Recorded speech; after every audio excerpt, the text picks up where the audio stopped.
పితా పుత్ర పవిత్రాత్మ నామమున ఆమేన్. క్రీస్తునాథునందలి ప్రియ దైవబిడ్డలారా, 6వ పాస్కా ఆదివార వాక్య ధ్యానాంశానికి అందరినీ కూడా యేసు నామములో ప్రేమతో ఆహ్వానిస్తూ ఉన్నాను.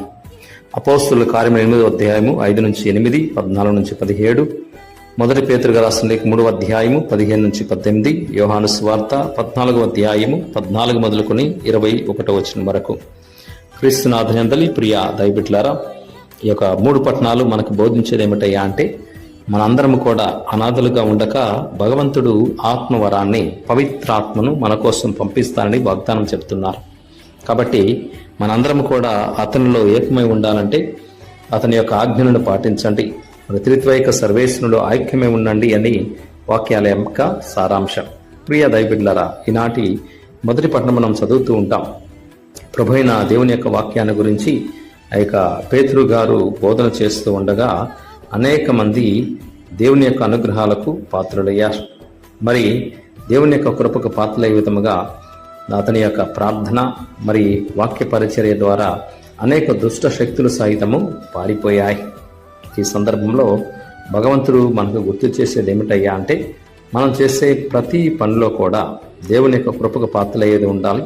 మరి చెడు చేసేవారిని కూడా మనం మంచి ప్రవర్తన ద్వారా మనం విజయం పొందుకోవాలని వాక్యాలు సెలవిస్తున్నాయి. చివరిగా ఎప్పుడైతే ఈ యొక్క అపోస్తులు చేతుల నుంచి ప్రార్థన చేశారో అప్పుడు ఆత్మవర్షం కురిపించబడింది అని చెప్పేసి అపోస్తుల కార్యములు 8వ అధ్యాయము 17వ వాక్యం మనకి గుర్తు చేస్తుంది. ప్రియా దైవబిడ్డలారా, అదేవిధంగా అటువంటి ఆత్మవర్షాన్ని కురిపించడానికి భగవంతుడు వాగ్దానం చేశారు. ఈ యొక్క పవిత్ర ఆత్మ అనేది మరి క్రీస్తు భగవంతుడు వాగ్దానం చేసిన తర్వాత వచ్చిందా లేక ముందుగానే ఉందంటే ప్రారంభం నుంచి కూడా ఉంది. ఆదికాండం 1వ అధ్యాయంలో సహితము ఆత్మదేవుడు నీటి మీద తారాడి ఉన్నారని వాక్యాలు సెలవిస్తున్నాయి. తండ్రి అయిన దేవాదేవుడు వాక్కు అనే క్రీస్తు భగవంతుని యొక్క ప్రమేయంలో సృష్టిని సృజించాడని వాక్యాలు సెలవిస్తున్నాయి. మరి మట్టి బొమ్మగా చేసిన మానవునికి దేవుడు ఆత్మను ప్రసాదించాడు, ఊపిరిని ప్రసాదించాడు, శ్వాసను ఇచ్చాడు అని చెప్పేసి ఆ వాక్యాలు సెలవిస్తున్నాయి. ప్రియ సహోదరి సహోదరులు, ఈ విధముగా చూసుకున్నట్లయితే ప్రభువైన దేవుని యొక్క ఆత్మ ప్రారంభం నుంచి ఉందని గుర్తు చేస్తున్నారు. మరి ముఖ్యంగా లూకా సువార్త 1వ అధ్యాయంలో తల్లి మరియమ్మ గారు ఎప్పుడైతే నేను పురుషుని ఎరుగును కదా అని చెప్పేసి 1వ అధ్యాయం 34లో అడుగుతూ ఉందో దానికి సమాధానంగా 35వ వాక్యంలో దేవదూత ఇచ్చిన సమాధానం, పవిత్ర ఆత్మ నీపై వేంచేయును, సర్వోన్నత శక్తి నిన్ను ఆవరించను, అందుచేత ఆ పవిత్ర శిశువు దేవుని కుమారుడు అని పిలుస్తారని పవిత్రాత్మ శక్తిని మనకి ఇవ్వడం చూస్తూ ఉన్నాం. క్రీస్తు భగవంతుడు మరి జ్ఞానస్థానం పొందే సమయంలో కూడా ఆత్మ పావుర రూపంలో వచ్చింది అని చెప్పేసి కూడా మనం వింటూ ఉన్నాం. ఈ విధంగా ఆత్మదేవుడు ప్రారంభం నుంచి అనేక సందర్భంలో దేవుని యొక్క అనుగ్రహాలను ఇవ్వడానికి ఎల్లప్పుడూ సిద్ధముగా ఉన్నారని వాక్యాల యొక్క సారాంశం.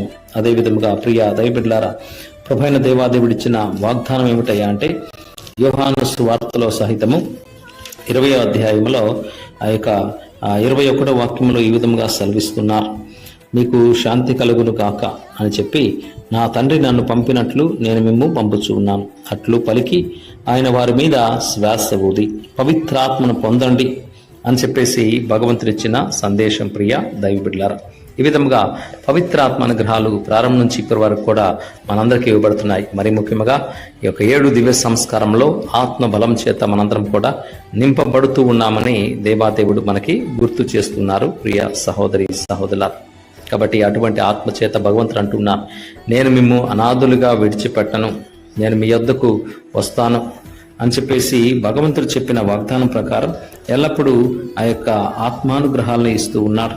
సువార్తలో పలికిన విధముగా మన యొక్క కష్టాల్లో సుఖాల్లో ప్రభుని యొక్క ఆత్మ మనకి తోడుగా ఉంటుంది. దేవుడు చెప్పిన విధముగా మనల్ని అనాథులుగా ఉండకుండా, అంటే నాకు ఎవరు లేరు, ఎవరితో మాట్లాడడానికి లేదు అని ఒంటరిగా మనం ఉన్నామని చెప్పేసి ఎప్పుడు ఆలోచించే అవసరం లేదు. దేవాదేవుడు తన యొక్క పవిత్ర ఆత్మశక్తితో మనందరినీ కూడా నడిపిస్తూ ఉన్నారని వాక్యాల యొక్క సారాంశం. ప్రియ సహోదరి సహోదరులారా, కాబట్టి ఈ యొక్క వాక్యాలను మనం చక్కగా ధ్యానించుకున్నట్లయితే భగవంతుడు ఎల్లప్పుడూ మనతో ఉన్నాడు, త్రిత్వైక సర్వేశ్వరుడిగా అనుగ్రహాలు ఇస్తూ ఉన్నారని వాక్యాలు సెలవిస్తూ ఉన్నాయి. మరి కీర్తనకారుడు 118:8లో మనుషులను నమ్ముట కన్నా ప్రభువుని ఆశ్రయించుట మేలు, రాజును ఆశ్రయించుట కన్నా ప్రభువునికి శరణమేలుట మేలు అంటున్నారు. ఆ యొక్క దావీదు విజ్ఞాన వాక్కులు ఈ విధంగా ఉన్నాయి. కాబట్టి ప్రియ సహోదరి సహోదరులారా, వాక్యానుసారం ఆ యొక్క శిష్యులు పొందుకున్న ఆత్మానుగ్రహాలని ప్రజలకు అందజేస్తున్నారు. అంటే దైవ సేవకుల ద్వారా మనము కూడా అటువంటి ఆత్మానుగ్రహాలని పొందుకుంటామని వాక్యాలు సెలవిస్తూ ఉన్నాయి. ఒకానొక సందర్భంలో అపోస్తలుల కార్యములు 13వ అధ్యాయంలో మరి మాంత్రికుడిగా పిలువబడుతున్న ఏలిమా అనే అతడు తన యొక్క జీవిత విధానంలో మరి ఆ సందర్భంలో దైవ కార్యాలను గురించి వినినప్పుడు పవిత్రాత్మ చేత యొక్క నింపబడాలనే ఉద్దేశంతో ఎల్లప్పుడూ కూడా సిద్ధపడుతూ ఉన్నారు. కానీ దైవ కార్యాల గురించి అతడు పౌలు గారిని మరి మరలించాలనే ఉద్దేశంతో ఉన్న సందర్భంలో పౌలు గారు చేసిన ఆ యొక్క అద్భుతం మరి సాతాను యొక్క మాటలను మూగిస్తూ ఉన్నారు. మాంత్రికుడికి శాపం దయచేస్తూ ఉన్నారని వాక్యం సెలవిస్తుంది.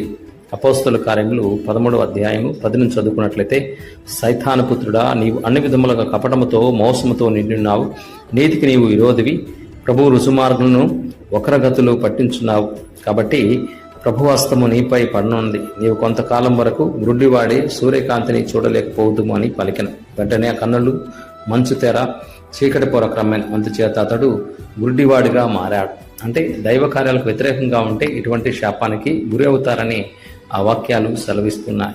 కానీ ఎవరైతే దైవ కార్యాలకి మరి విశ్వాసపూరితులై ఉంటారో అటువంటి వారికి దేవుని యొక్క కృప నిండుగా కుమ్మరించబడుతుందని చెప్పేసి కూడా భగవంతుడు గుర్తు చేస్తున్నారు. ప్రియ సహోదరి సహోదరుల, కాబట్టి దేవుని యొక్క విశ్వాసంలో పవిత్రాత్మ అనుగ్రహాలు మనం పొందుకోవాలంటే భగవంతుడు మనకిచ్చే సందేశం ఏమిటయ్యా అంటే, దేవునికి ప్రేమ బిడ్డలుగా సాక్షులుగా ఉండాలి, ప్రేమపూరితమైన జీవితాన్ని కొనసాగించాలని భగవంతుడు గుర్తు చేస్తున్నారు. ప్రియ సహోదరి సహోదరుల, వాక్యాలని ధ్యానించుకున్నట్లయితే ప్రభైన దేవాదేవుడు యోహానుగా రాసిన మొదటి లేఖలో ఆ యొక్క 4వ అధ్యాయంలో చక్కగా గుర్తు చేస్తున్నాడు.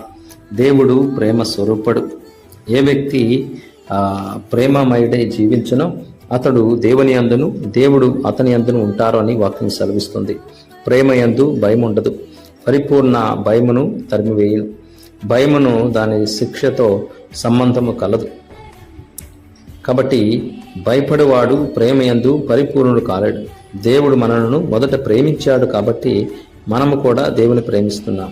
కానీ ఎవరైనాను తాను దేవుని ప్రేమింతుమని చెప్పుకొనొచ్చు తన సోదరుని ప్రేమించనిచో ద్వేషించినచో అట్టివాడు అసత్యవాది. తన కనులారా చూచిన సోదరుని ప్రేమించనిచో తాను చూడలేని దేవుని ప్రేమింపలేడు. కాబట్టి ప్రియ దైవబిడ్డలారా, మనము ప్రేమ కలిగి ప్రేమ చేత జీవితాన్ని కొనసాగించాలని భగవంతుడు గుర్తు చేస్తున్నాడు. కాబట్టి దైవబిడ్డలారా, వాక్యాల ద్వారా భగవంతుడు మనకిచ్చే సందేశం ఏమిటయ్యా అంటే, మన యొక్క జీవిత విధానంలో ఎల్లప్పుడూ ప్రేమపూరితులై జీవించాలి. మరి ప్రేమపూరితులై జీవించాలంటే మన సొంత శక్తి ఎప్పుడు కూడా సరిపోదు. దేవుని యొక్క ఆత్మానుగ్రహాలు ఎల్లప్పుడూ కూడా మనకి కావాలి. అటువంటి ఆత్మానుగ్రహాల కోసం భగవంతుని ప్రార్థన చేస్తూ ఉండాలి. మరి ముఖ్యంగా అపోస్తలుల కార్యం 8వ అధ్యాయం 18 చదువుకున్నట్లయితే, సీమోను అనే ఒక మంత్రికుడు దేవుని యొక్క వాక్యాలను విన్నప్పుడు మారుమనసు పొందాడు, విశ్వాసపుత్రుడై జ్ఞానస్థానం పొందాడు. తదనంతరం అపోస్తలు చేతులు జోడించి మరి చేతులుంచి ప్రార్థన చేస్తూ ఉండగా ఆత్మవరాలు ఇవ్వబడుతున్నాయని అవన్నీ చూసిన అతడు తనలో ఉన్న కోరిక ఏమిటయ్యా అంటే, అపోస్తలుల కార్యం 8:18లో, ఇదిగో మీరు ఏ విధంగా అయితే చేతుల నుంచి ప్రార్థన చేస్తే ఆత్మ ఇవ్వబడుతుందో అటువంటి ఆత్మ నాకు కూడా ఇవ్వండి అని చెప్పేసి వారికి డబ్బిచ్చి అడుగుతున్న సందర్భాలు. అపోస్తలుడు వారిపై చేతులు ఉంచగా ఆత్మ వారికి వసగబడుతున్న సీమోను చూసి పేతురునకు యోహానుకు కొంత డబ్బిచ్చి, నేను ఎవరిపై చేతులు చాచెదనో వారు పవిత్రాత్మ పొందినట్లుగా నాకును ఈ శక్తిని ఇయ్యడు అని వారికి కోరాను. అందుకు పేతురు, దేవుని యొక్క వరమును నీవు డబ్బుతో కొనదలుచుకున్నావా?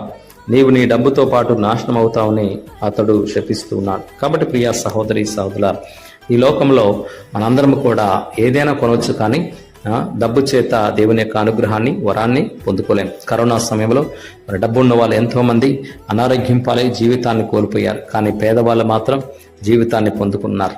అంటే దేవాదేవుని యొక్క అనుగ్రహాలు ఆ విధముగా పేదవాడిపై ఉన్నాయి. ఎందుకంటే వాడికి అహంకారం లేదు, మరి కుట్ర కుతంత్రాలు లేదు, మోసం చేసే జ్ఞానం లేదు. చెట్ల కింద ఆ యొక్క మోరుల కింద బ్రిడ్జిల కింద జీవితాన్ని కొనసాగించారు. ఏ రకమైన కరోనాకు గురి కాకుండా ఆరోగ్యవంతులుగా ఉన్నారు. మరి డబ్బుతో, అహంభావంతో, గర్వంతో ఉండే అనేక మంది ప్రజలు మరి మేము ప్రపంచ రాష్ట్రాలలో, దేశాల్లో మా గొప్ప దేశాలని చెప్పేసి అమెరికా, రష్యాలు విర్రవీగాయి, చైనాలు విర్రవీగాయి. అటువంటి వారిని కూడా ఆ యొక్క కరోనా కుదించి వేసింది, అణిచివేసింది. కాబట్టి ప్రియ సహోదరి సహోదరులారా, దేవుని యొక్క అనుగ్రహాలకి ప్రీతిపాత్రులైన వాళ్ళు ఎల్లప్పుడూ కూడా దీవించబడతాడు, రక్షించబడతాడు. అటువంటి ఆత్మచేత మనందరం కూడా ఎల్లప్పుడూ ఆశీర్వదించబడాలని, ప్రతి దివ్య సంస్కారంలో ఆత్మానుగ్రహాలు పొందుకుంటూ అనేక జీవితాన్ని నూతనీకరించుకొని దేవాదేవునికి ప్రేమైన బిడ్డలుగా, సాక్షులుగా ఉండడానికి ప్రయత్నాలు చేద్దాం. భగవంతుడి వాక్యాల ద్వారా తండ్రి అయిన దేవాదేవునితో, ఆత్మదేవునితో, కుమారుడైన క్రీస్తు భగవంతుడితో ఒకటిగా చేయుదురుగాక. ఆమేన్. ప్రభు మీతో నుందురుగాక, మీ ఆత్మతోనూ ఉందురుగాక. సర్వశక్తిగల సర్వేశ్వరుడు పితాపుత్ర పవిత్ర ఆత్మదేవుడు మనందరిని ఆశీర్వదించి ఈ వాక్యం ద్వారా దీవింతురుగాక. Amen. Praise the Lord. Hallelujah, hallelujah, hallelujah.